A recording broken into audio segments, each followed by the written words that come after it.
Cricket ലോകത്തിന്റെ കണ്ണുകൾ മുഴുവൻ ഇനി ബാർബഡോസിലെ ബ്രിഡ്ജ്ടൗണിലെ കെൻസിംഗ്ടൺ ഓവലിലേക്കാണ്.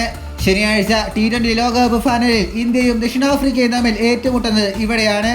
ഇരു ടീമുകളും ഒരു തോൽവി പോലും വഴങ്ങാതെയാണ് ഫൈനലിലേക്ക് മാർച്ച് ചെയ്തിരിക്കുന്നത്. ഇതോടെ ജയിക്കുന്ന ടീം ചരിത്രത്തിൽ ആദ്യമായി 100% വിജയമാർജിനോട് കൂടിയായിരിക്കും T20 ലോകകപ്പ് കിരീടം നേടുക. മത്സരത്തിൽ ഇന്ത്യയുടെ പ്ലേയിങ് 11 കുറിച്ച് ചില സൂചനകൾ പുറത്തു വന്നിട്ടുണ്ട്. ഫൈനൽ ടീമിൽ ഒരു മാറ്റം ഉണ്ടായേക്കുമെന്ന റിപ്പോർട്ടുകളാണ് പുറത്തു വരുന്നത്. ഓൾറൗണ്ടർ ശിവൻ ദൂബയ്ക്ക് പകരക്കാരനായി ഇന്ത്യക്കായി യശസ്വി ജയ്സ്വാളിനെയോ സഞ്ജു സാംസണെയോ പ്ലേയിങ് 11ലേക്ക് പരിഗണിക്കുന്നു എന്ന റിപ്പോർട്ടാണ് പ്രമുഖ ഇംഗ്ലീഷ് മാധ്യമമായ ടൈംസ് ഓഫ് ഇന്ത്യ അടക്കം റിപ്പോർട്ട് ചെയ്യുന്നത്. ദൂബെ ലോകകപ്പിൽ ഇതുവരെ കാര്യമായ പ്രകടനം പുറത്തെടുത്തിട്ടില്ല. ഓൾറൗണ്ടർ ആണെങ്കിലും പന്തെറിയാൻ ദൂബെ രോഹിത് ഉപയോഗിക്കാറില്ല. ഇംഗ്ലണ്ടിനെതിരെ സെമി ഫൈനലിൽ 7ാമനായി ഇറങ്ങി ഗോൾഡൻ ഡെക്കായിട്ടാണ് ദൂബെ മടങ്ങിയത്. ഈ സാഹചര്യത്തിലാണ് ദൂബയെ ഫൈനലിൽ നിന്ന് മാറ്റാൻ മാനേജ്മെന്റുമായി ആലോചിക്കുന്നത്. ദൂബയ്ക്ക് പകരം ജയ്സ്വാളിനെയാണ് ടീം മാനേജ്മെന്റ് പരിഗണിക്കുന്നതെങ്കിൽ ഇന്ത്യയുടെ ബാറ്റിംഗ് ഓർഡറിനെ വരെ അത് ബാധിക്കും.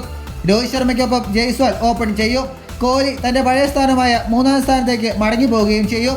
മറ്റൊന്ന് സഞ്ജു സാംസനെ പരിഗണിക്കുക എന്നതാണ്. സഞ്ജുവിനെ മധ്യനിരയിലേക്കായിരിക്കും ഉൾപ്പെടുത്തുക. ഏതായാലും ദൂബയ്ക്ക് പകരം ടീം ആരെ പരിഗണിക്കുമെന്ന് കാത്തിരുന്നു കാണാം. ഇതുപോലുള്ള പുതിയ വാർത്തകൾക്കായി ചാനൽ ഇപ്പോൾ തന്നെ മറക്കാതെ സബ്സ്ക്രൈബ് ചെയ്ത് വയ്ക്കുക.